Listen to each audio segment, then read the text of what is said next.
Universidad Colegio Mayor de Cundinamarca presenta. Bienvenidos a la sesión número 3 y 4. En estas dos sesiones hablaremos acerca de los actos de competencia desleal y de las acciones de protección al consumidor. Estas dos sesiones estarán divididas en la siguiente forma. Primero, miremos todos aquellos actos que tienen o todas aquellas obligaciones y deberes que tienen los competidores. Y por el otro lado, miraremos todas las acciones que tienen los consumidores finales frente a los productores y fabricantes de productos o servicios. En la sesión número 3 hablaremos acerca de la competencia desleal. Lo primero que tenemos que tener en cuenta para hablar de competencia desleal es el catálogo de las prácticas restrictivas de la libre competencia. Ya lo hemos hablado, el cual se encuentra establecido en las normas de competencia, que es meramente enunciativo. Por lo tanto, todas las conductas que atenten contra la libre y la leal competencia serán susceptibles de sanción. ¿Por qué hacemos esta claridad? Para recordarles que cualquier acto, no importa que no esté en la norma, que vaya en contra de esta, puede convertirse en un acto de competencia desleal. ¿A quiénes les aplica el régimen de competencia desleal? A todas las personas. Así lo ha establecido la ley y la Constitución política. Todas las personas que desarrollen una actividad económica que afecten o que puedan afectar el desarrollo son susceptibles de aplicación del régimen de competencia desleal. ¿Cuál es la evolución que tenemos en materia de competencia desleal? La primera norma que salió en materia de competencia directamente, en materia de normativa de funciones, la encontramos en la Ley 256 de 1996, que estableció todas las normas sobre competencia desleal.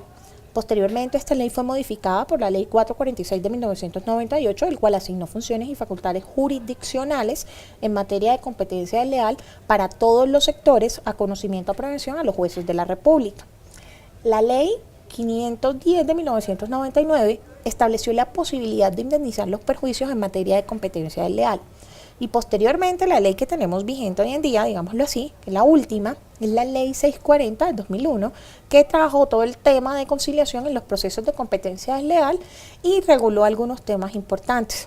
En materia de sanciones administrativas, esta está en cabeza de la Superintendencia de Industria y Comercio, la cual la ley le dio la potestad de sancionar hasta con 2.000 salarios mínimos a las empresas que generen prácticas restrictivas del comercio y 300 salarios mínimos para las personas naturales. Adicionalmente a eso, la ley estableció la posibilidad a la Superintendencia de Industria y Comercio de ordenar la indemnización de los perjuicios causados por los actos de competencia.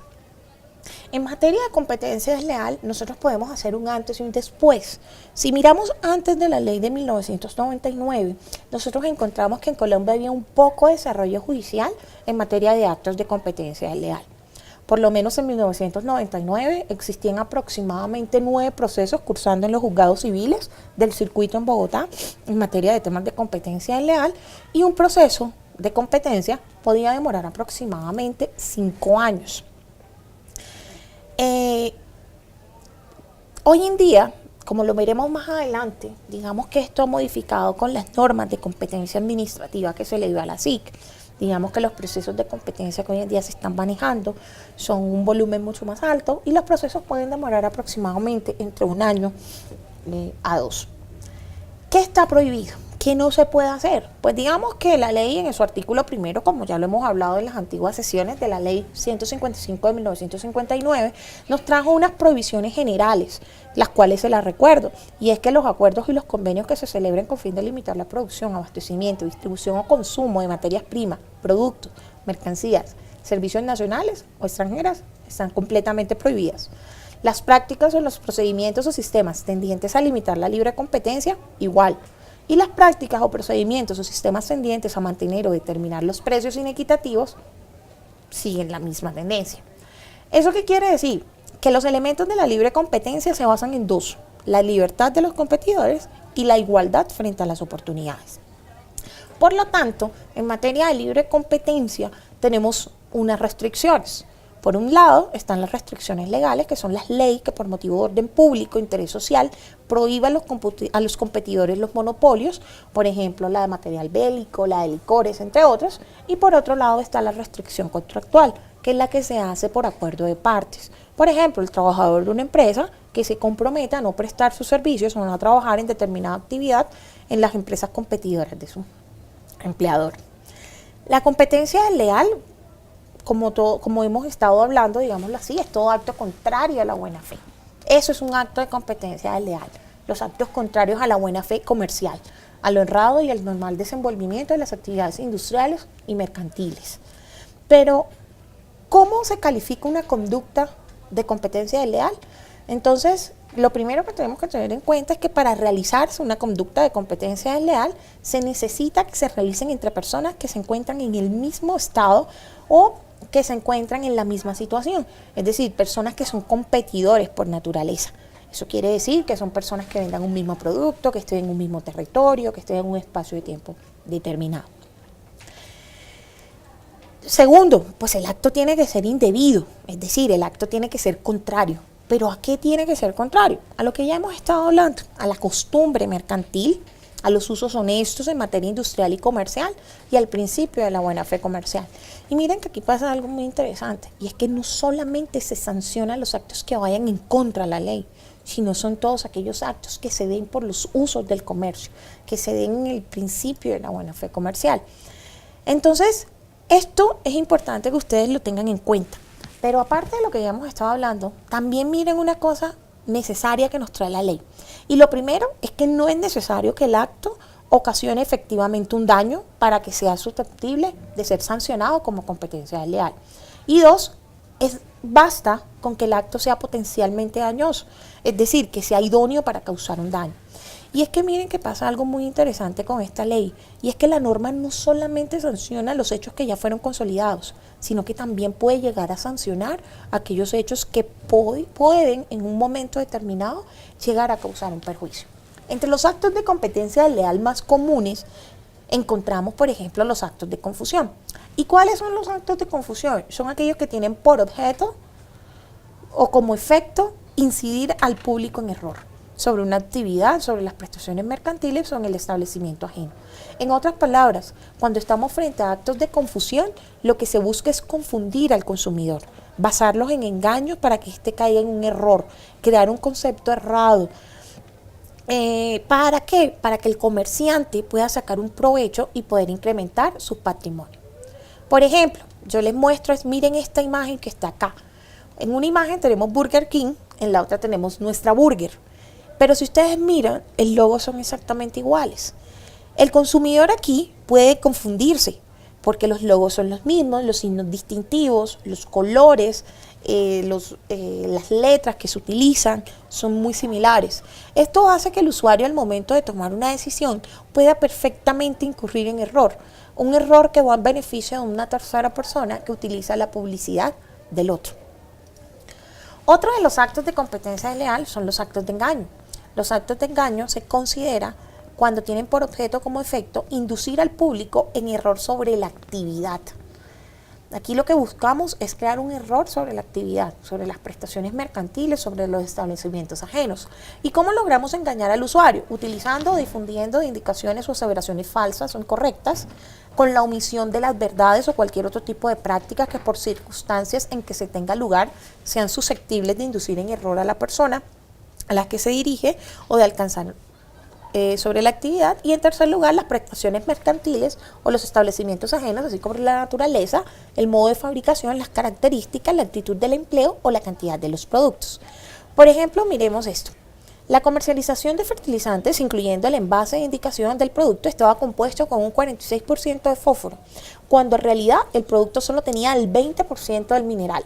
Esto es un acto, por ejemplo, de engaño. El usuario que lo compra cree que está adquiriendo un 46% de fósforo, mientras solamente está adquiriendo un 20%. O, por ejemplo, la venta de los medicamentos a los cuales se les cambió el número de lote o las fechas de vencimiento, al fin de darle a entender al usuario que tenía una fecha mayor de vigencia. Otro acto de competencia desleal son los actos prohibidos. Los actos prohibidos son aquellos que se considera teniendo en cuenta el uso de expresiones o la realización de actos que puedan inducir en error sobre la procedencia geográfica de un producto o las falsas indicaciones de procedencia, las falsas denominaciones de origen o el empleo no autorizado de las denominaciones de origen. Por ejemplo, cuando decimos que un producto es 100% importado y nos damos cuenta que el producto es un producto o nacional o que no proviene del país del cual estábamos aseverando. Eso hace que respecto a la procedencia geográfica nosotros estemos engañando al consumidor. Los actos de denigración. ¿Cuáles son los actos de denigración? La propagación de noticias o la realización o difusión de manifestaciones sobre la actividad, el producto, prestaciones, el establecimiento o las relaciones mercantiles de un tercero que puedan menoscabar su crédito en el mercado, salvo que se trate de afirmaciones verdaderas, exactas, pero sobre todo pertinentes. Por ejemplo, el 6 de julio del 2001, la emisora La Mega de RCN se difundieron los siguientes anuncios. Abro comillas. Recuerde que solo en Blockbuster están las nuevas películas de estreno. Si no está en Blockbuster y está en otro lugar, entonces son piratas. Así que mejor véngase a Blockbuster. Las películas que usted no consiga aquí en Blockbuster Video deben ser piratas. No hay necesidad, no hay nada que hacer. O sea, si usted está aquí, viene aquí y no consigue el título. Y si lo consigue en otro lado, este otro título está consiguiendo es pirata. ¿Qué sucede con estos dos anuncios de la publicidad de la Mega RCN el 6 de julio de 2001? Estamos frente a un proceso de denigración. Se está hablando acerca de otros competidores que tienen el mismo objeto social, que tienen la misma actividad mercantil, pero que aún así se está denigrando la adquisición por parte de ellas. O por lo menos los actos de comparación. ¿Qué son los actos de comparación? La comparación es lícita, es lo primero que debemos decir, siempre y cuando no se engaña a los consumidores o no se denigra a los competidores. Incluso está permitido hacer comparaciones subjetivas expresas. Por ejemplo, miramos estas dos imágenes. Por un lado tenemos unas zapatillas de una marca que cumple con unas características y por otro lado tenemos otras zapatillas que tratan de imitar, que cumplen con unas características especiales. Pero ¿qué sucede? Que tratan de imitar las características del otro. ¿Cómo se pueden imitar? Utilizando las mismas cajas, utilizando los mismos logos, utilizando los mismos signos, utilizando los mismos colores, entre otros. Otro acto de competencia desleal es la explotación de la reputación ajena y se considera desleal el aprovechamiento indebido, el beneficio propio ajeno de las ventajas derivadas de la reputación industrial, comercial o profesional adquiridas en el mercado. Por ejemplo, el empleo o la imitación de signos distintivos ajenos, las etiquetas, los envases, los recipientes u otros medios de identificación que en el mercado se asocian a un tercero. Por ejemplo, Pollos Fritos Frisbee lanzó al mercado con una gran difusión publicitaria su logotipo, que era la caricatura de un pollo con mensajes musicales especiales que identificaban el producto. Años después salió al mercado otra cadena de asados de pollos con una campaña publicitaria casi idéntica a la de Frisbee. Incluso el nombre de la nueva empresa era Pollos Fritos Pinky. Esto, por ejemplo, es un acto claro de utilización. En materia de acciones derivadas de la competencia desleal, en la Superintendencia de Industria y Comercio se le han establecido dos acciones, una declarativa y la otra de condena. Los afectados por actos de competencia desleal tendrán el derecho de ejercitar la acción para que se declare inicialmente la legalidad de los actos realizados y en consecuencia se ordena al infractor remover los efectos producidos por dichos actos e indemnizar los perjuicios causados por los demandantes. Estas acciones se deben hacer ante la Superintendencia de Industria y Comercio, la cual tiene dos facultades, la administrativa y la jurisdiccional, las cuales más adelante explicaremos. Para estas dos sesiones tendremos dos actividades que se encuentran en la parte final de los videos. Los invito a que las revisen y que las realicen y nos vemos en una próxima sesión.